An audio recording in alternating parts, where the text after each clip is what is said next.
gudoomiyaha gobolka Sare Ibrahim Xaaji Xasan Cali iyo maayarka degmada Caynaba mudane Khaliif Ismaaciil Salabaan ayaa si wada jir ah ugu soo dhaweeyay magaalada Caynaba ee xarunta gobolka Sare mas'uuliyiin ka socda gobolka Gabiley oo horkacay barsaab ku-xigeenka gobolka Gabiley isduwaha xiriirka ciyaaraha gobolka Gabiley iyo waliba mas'uuliyiin kale oo door ah iyadoona ay kulamo gooni ah oo saxaafadu dibad joog ka ahayd kula yeesheen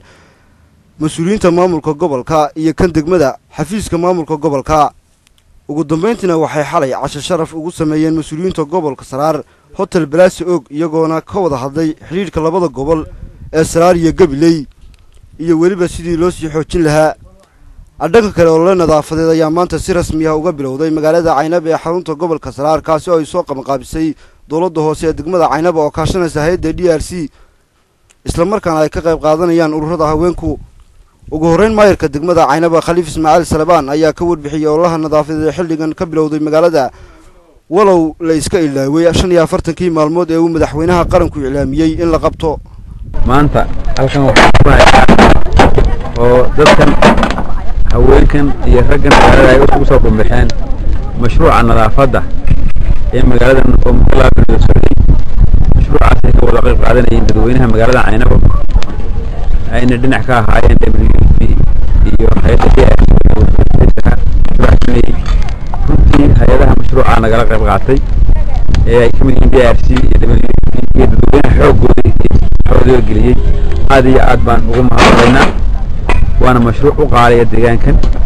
dadkiina arrintan ka shaqeeyayna waxaan leeyahay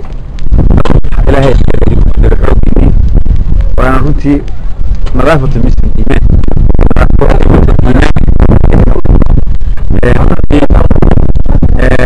waxa weeye baasha biyaha miisaan laga cabayo waxaan shirkadaha soo saara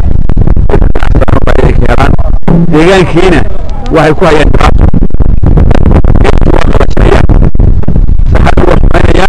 dhulkii aragiisina wax xumaanaya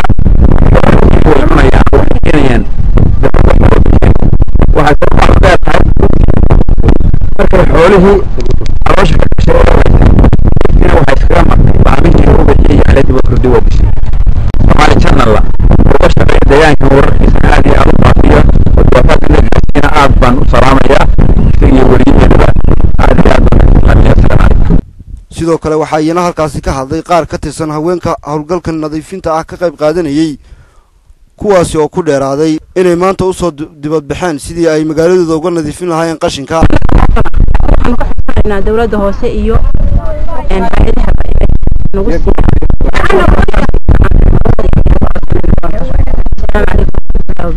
maxamed aadan dirir telefishinka caalamiga ee Somali Channel Caynaba.